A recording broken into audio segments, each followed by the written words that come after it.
सलीम सलीम ॲम्ब्युलन्ससह असा फोटो काढा अंधारात का ते आलं का?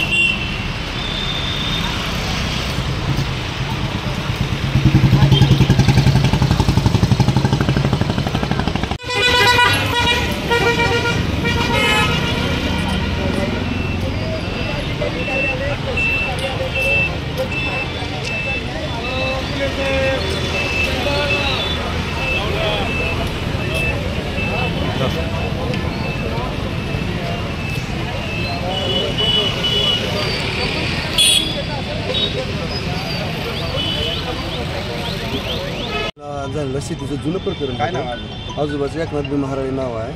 शेतीचं जुनं प्रकरण होतं. ह्यांच्या नावावर 7/12/18 पूर्ण क्लिअर आहे. एवढं क्लिअर असताना बी त्यांचं ते वहिवाटून खात असताना बी इथं माझंच आहे, इथं हेच आहे, तुम्ही इथं यायचंच नाही तर तुम्हाला जीवच मारतो असं त्यांना सारखं धमकी यायला लागले त्या लोकांच्या. धमकी यायल्यावर ह्यांनी काय केलं, आपली जी तक्रार आहे ती दिवाळीने ह्याच्यामध्ये आपल्या कोर्टामध्ये ही केली. मग कोर्टातले जेवढे निकाल आहे ते पूर्ण निकाल ह्यांच्या बाजूने आले आणि कोर्टाने आदेश जारी केला की बाबा ह्यांची एकनाथ बी महाराज यांची जमीन आहे, ह्यांच्या वहिवाटून खाऊ द्या आणि जे आरोपी आहेत ते 7-8 जण ह्यांच्यावर ह्यांनी जर तिथं वहिवाटून खाताना अडथळा जर करीत असेल पोलिसांनी कारवाई करण्यात यावी. कुठलं प्रकरण आहे? काय केलं मग आम्हाला काय केलं, आम्ही 8 दिवस मग त्याच्या धमक्या यायला लागल्या निकाल लागल्यावर. मग 8 दिवस आम्ही पोलीस स्टेशनला चक्र मारतो, आम्हाला धमक्या यायला त्या आमच्या जीवाला धोका आहे. मग जी PSI आहेत आणि जी बीट अंमलदार जी काय लोखंडे मॅडम आहेत त्यांनी दखलच घेत नाहीत. त्यांना आम्ही तक्रार द्यायला गेलं की त्यांनी वकिलाला फोन लावायचा. वकिलाला फोन लावला त्यांनी वकिलांनी काय सांगितलं की लगे आम्हाला लगे सावत्र भावाची वागणूक द्यायची. हे तुमचं काय ना आम्ही सांगितलं त्यांना, आम्ही बोलून घेऊ, तुम्ही तर थांबू नका. फोन केला की शांत बसायची, आम्हाला पोलीस स्टेशन म्हणजे त्या वकिलाचं घर आहे असा विषय झाला.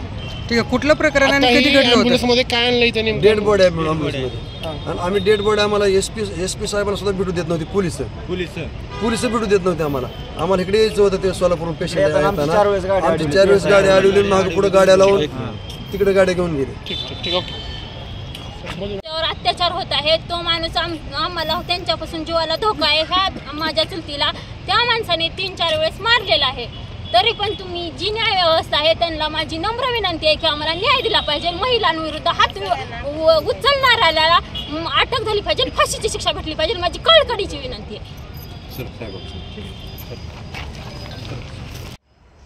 काल आपल्याकडे एक तक्रार आली होती. त्याच्यात फिर्यादी कल्पना दिलीप फराळे त्यांनी येऊन आपल्याला सांगितलं होतं की ते जे आपलं हे आहे जे सध्याची मयत आहे ते त्यांना गंभीर दुखापत झाली होती का. त्यांना रॉडने हातावर आणि पायावर, दांड्यावर, डोक्यावर मार लागला होता. त्या अनुषंगाने आपण लगेच त्याच्यावर 109 BNS प्रमाणे गुन्हे दाखल केले होते, जे जुना 307 होता IPCच्या.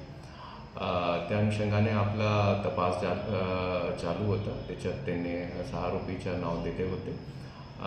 आज त्यांचा मृत्यू झाला होता. तर त्याने आपल्याकडे बॉडी आणले होते सध्या SP ऑफिसला. आपण जे ते फिर्यादी होते त्यांची काही मागणी होती, आपण त्यांच्याशी बोलले.